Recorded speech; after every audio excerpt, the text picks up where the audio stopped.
जय आदिवासी, जय आदिवासी, लड़ेंगे। અત્યારે અમે દાહોદ જી આવ્યા, ચેતરભાઈના વિસ્તારમાં બી જી આવ્યા. તા મુઠ્ઠી વાળે ને શું કરે ખબર ને?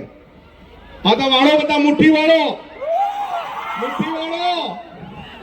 હવે મોળા પર નાખો.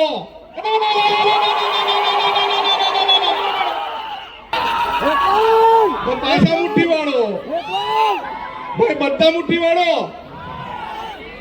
હવે લાગો જોરમાં.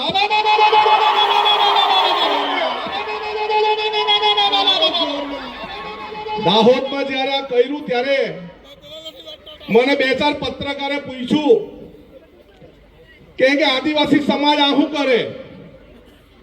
અમે કીધું આદિવાસી સમાજ બધાને આમંત્રણ આપે ને બધાને વેલકમ કરે એટલે ઓ કરે. આદિવાસી સમાજ ગુસ્સામાં થાય ત્યારે શું કરે એમ કે ત્યારે મેં કહું પાડલિયા વાલી કરે, પાડલિયા વાલી. 100-150 પોલીસ વાળાના માથા ફોડી નાખ્યા. એ કામ કોણ કરે? આદિવાસી કરે.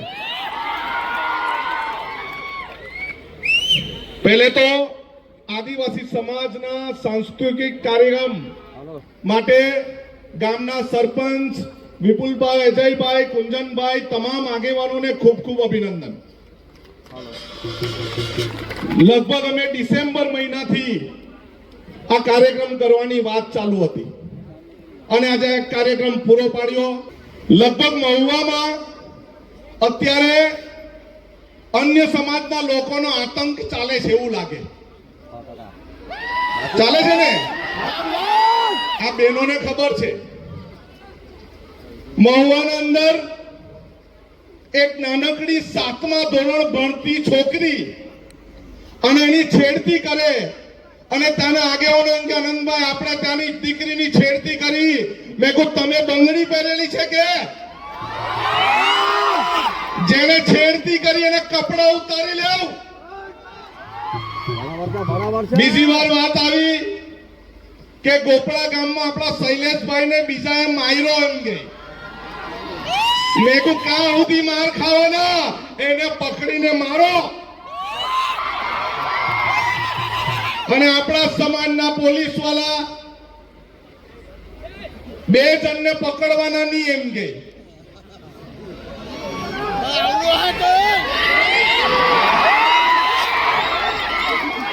આદિવાસી સમાજના પ્રમાણપત્ર પર તમે પોલીસ કરો છો.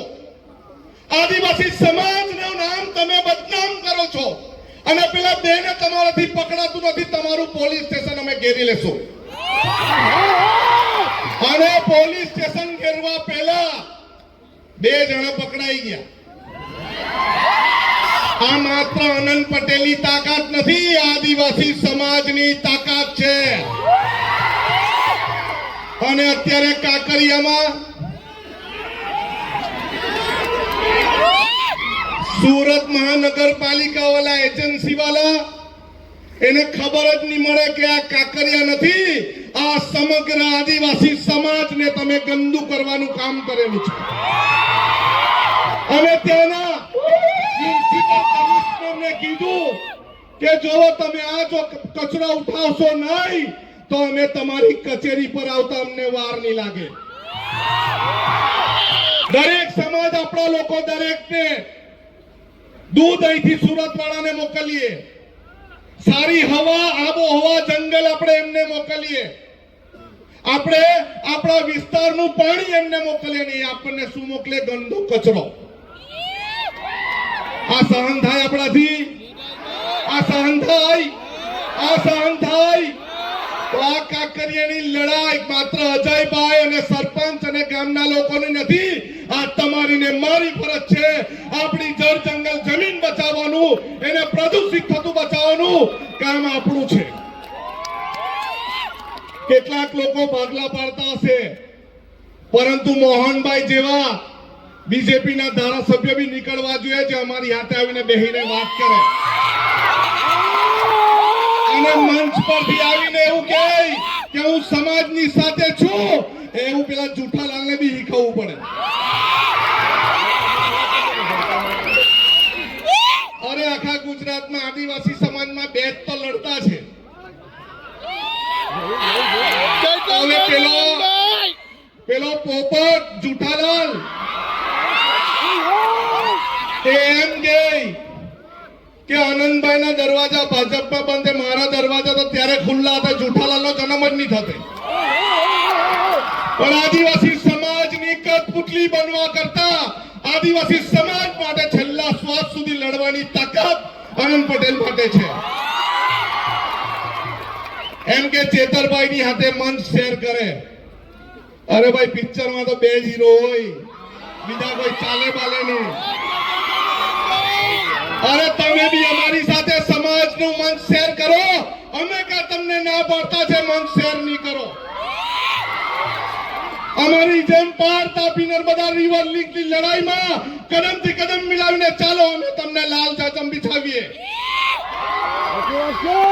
આપણા આદિવાસી વિસ્તારની જળ જંગલ જમીન લૂંટવાની સાથે સાથે આદિવાસી સમાજના દાખલા લૂંટવાનું પણ કામ આ લોકોએ કર્યું છે. આજે આદિવાસી સમાજના દાખલા મેળવવા હોય તો આપણે કપરા ચઢાણ ચડવા પડે છે. આપણા સમાજનું પ્રિમિટિવ ટ્રાઇબ, જેને આપણે હળપતિ સમાજ કહીએ, વારલી સમાજ કહીએ, નાયકા સમાજ કહીએ, આદિમ જૂથ, એમને દાખલા લેવા માટે દાખલા નથી મળતા તો એમનું શિક્ષણ એમણે લઈ લીધું છે, શિક્ષણ નથી આપતા. આજે આખા ગુજરાતની વાત નહીં કરું, આખા દેશમાં આદિવાસી સમાજનું જળ જંગલ જમીન લૂંટવાનું કામ આ ચોર અને લુચ્ચી સરકારે કર્યું છે. આપણે કહીએ આ કાર્યક્રમમાં દક્ષિણ ગુજરાતના દરેક આદિવાસી સમાજે આવવું જોઈતું હતું. દરેક ધારાસભ્ય, દરેક આદિવાસી સંસદ સભ્ય આવવું જોઈતું હતું અને અમારા પ્રશ્નનો પણ જવાબ એમણે આપવો જોઈતો હતો. ગોપરા ગામના શૈલેષભાઈ એવી તો કેવી ભૂલ કરી, કરચલિયા ગામની નાની હળપતિ છોકરી એવી તો કેવી ભૂલ કરી. આ ધોળીકુઈ ગામના છોકરાઓ મેદાનમાં રમવા જાય, અરે મેદાનમાં રમવા જાય, અન્ય સમાજવાળાને મારે. ધોળીકુઈ ગામમાં આદિવાસી સમાજના ઝંડા લગાવે તો એક જણ એમ કે તમારા ધોળિયાને ધોળીને પી જાઉં ભાઈ, બીજાને વાત છોડ. અરે આ ધના રૂપાવાળા છે, એમ જ ગોળીને પીવાઈ જાય એવા નથી. અમારા પૂર્વજ ધના રૂપાની તાકાત તમારી સાથે છે. તમારા જેવાને પાછા ગીર બરડા આલેજમાં મોકલી દે. હું આપણા લોકોના વિસ્તારમાં આપણા સમાજની વચ્ચે આવીને મારી એક બેનને છેડતી કરે, એટ્રોસિટીની એકની કલમ એને લગાવી છે. આપણને દરેક રીતે છૂટા કરવાનું ષડયંત્ર લોકો કરી રહ્યા છે. એ પરપ્રાંતિ સમાજ હોય કે અન્ય સમાજ હોય, મોહનભાઈને કહે તમે તો ધોળિયા, ચેતરભાઈને કહે તમે તો વસાવા, કુંજનભાઈને કહે તમે કુકડા, તમે ગામિત, તમે વારલી, તમે આદિમ જૂથ, તમે હળપતિ નાયકા સમાજ કહે છે. પરંતુ આપણે કોણ છે યાદ રાખવાની જરૂર છે. આપણે કોણ?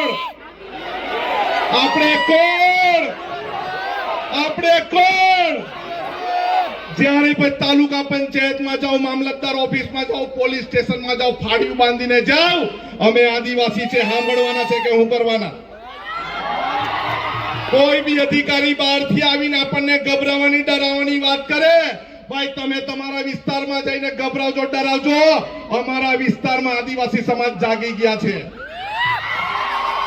અને આપણે ખાલી આદિવાસી સમાજ નો અભિમાન ગર્વ લેવા માટે નથી. આપણે એના માટે છે કે આપણી લાખો બહેનો સવારમાં ઉઠે, ઢોરનું વાસીદું કરે, પશુપાલન કરે ને દૂધ કાઢે અને દૂધ પાણીના ભાવે આપણે સુમુલમાં મોકલી આપીએ ને. અરે આપણે દૂધ જો નહીં ભરીએ ને 2 દિવસ તો સુરત વાળા ચા નહીં પી શકે. અરે આપણે શાકભાજી સારી નહીં ઉગાડીએ, લસણ, મેથી, પાલક, તો એ લોકોને ખાવાનું નહીં મળે. આપણે જો ડાંગર નહીં ઉગાડીએ તો એ લોકોને ભાત ખાવાના પણ ફાફા પડી જાય.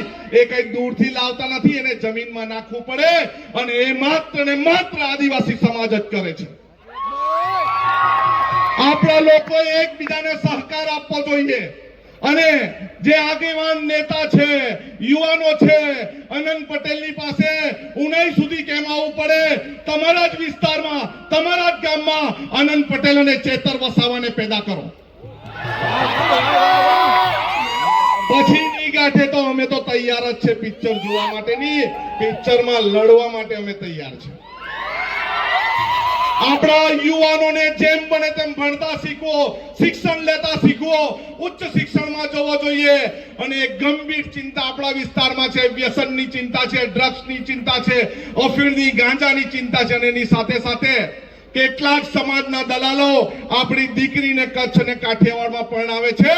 એ બંધ કરવું પડશે. આપણે આપણી દીકરીને આપણા વિસ્તારમાં કોઈ એવા દલાલ હોય તો અમને નામ આપજો. આપણે એને સમજાવવાના છે. આપણી દીકરીને કચ્છ અને કાઠિયાવાડ નથી મોકલવાનું. આપણી દીકરીને આપણે અહીંયા જ રાખવાની છે. હવે મને ધોળી કુઈવાળા, તમે સંગઠન બનાવ્યું છે ને? ગોપડાવાળાએ સંગઠન બનાવ્યું છે ને? શૈલેષભાઈ બનાવ્યું ને? હા, કરચેલિયાવાળાએ સંગઠન બનાવ્યું, ગોપડાવાળાએ સંગઠન બનાવ્યું, કાકરિયાવાળાએ બનાવ્યું છે ને સંગઠન? આપણે સૌ સંગઠિત થવાનું. કારણ કે હજુ 5 ગામનો વારો આવ્યો છે, હજુ 50 ગામનો વારો આવી શકે એવી શક્યતા છે. એની લડત માટે આપણે આંદોલનકારી બનવાનું છે. સડકથી સંસદ સુધી જવાનું છે. જેને દાખલા ચોર્યા એની પાસે જવાનું છે, પાણી ચોર્યું છે એની પાસે જવાનું છે, જમીન ચોરી છે એની પાસે જવાનું છે, જંગલ ચોર્યું એની પાસે જવાનું છે, ખનિજ ચોર્યું એની પાસે જવાનું છે. જવાબ માંગવાનો છે કે અમે અમારું જળ, જંગલ, જમીન, ખનીજ આપવાના નથી, નથી અને નથી.